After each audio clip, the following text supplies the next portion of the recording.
যে হঠাতে এনেকুৱা এটা মানে চিটুৱেশ্যন হৈ গ'ল। মই সকলো পক্ষকে আহ্বান জনাইছোঁ, শান্তি যাতে বজাই ৰাখে, বুজা পৰাটো যাতে একদম বিঘ্নিত নহয়, বেয়া নহয়, এই কথাখিনি মই অনুৰোধ কৰিছোঁ।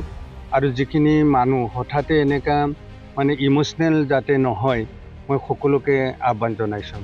ক'ৰবাত সৰু কথা এটা কাজিয়া হ'ব পাৰে, সেইটো মানে ইমান ডাঙৰ কথা নহয়, কিন্তু ঘৰ জ্বলোৱালৈকে যোৱাটো মই সঁচাকৈ বিৰাট দুখ পাইছোঁ।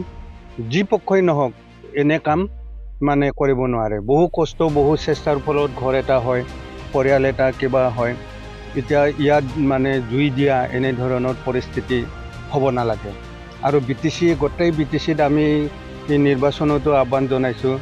ইমান ডাঙৰ এটা পৰ্ব শান্তিপূৰ্ণভাৱে গুচি গৈছে, ইয়াৰ পিছত হঠাতে এনেকুৱা এটা পৰিস্থিতি ইয়াত উদ্ভৱ হৈছে।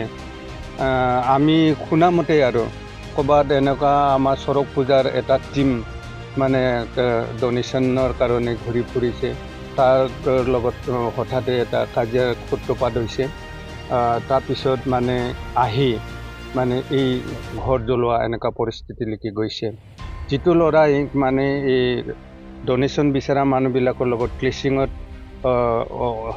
অৱতীৰ্ণ হৈছিল, তেওঁক 1-2 থাপ্পৰ মাৰাটো বেলেগ কথা, বুলি তই কিয় এনেকুৱা কৰিবি, কিন্তু ঘৰ জ্বলোৱালৈকে যাব নালাগে। মই সকলো পক্ষকে অনুৰোধ কৰিছোঁ। আৰু ইমিডিয়েট মানে আমি ইতিমধ্যে অল মানে পাৰামিলিটাৰী ট্ৰুপ হওক, CRP কমাণ্ডো চব ইয়াত ডিপ্লয় হৈছে। আৰু মানুহবিলাকে সকলোৱে কোঅপাৰেট কৰিব লাগে শান্তিটোক মানে ঘূৰাই অনাত। মই সেইখিনিয়ে আহ্বান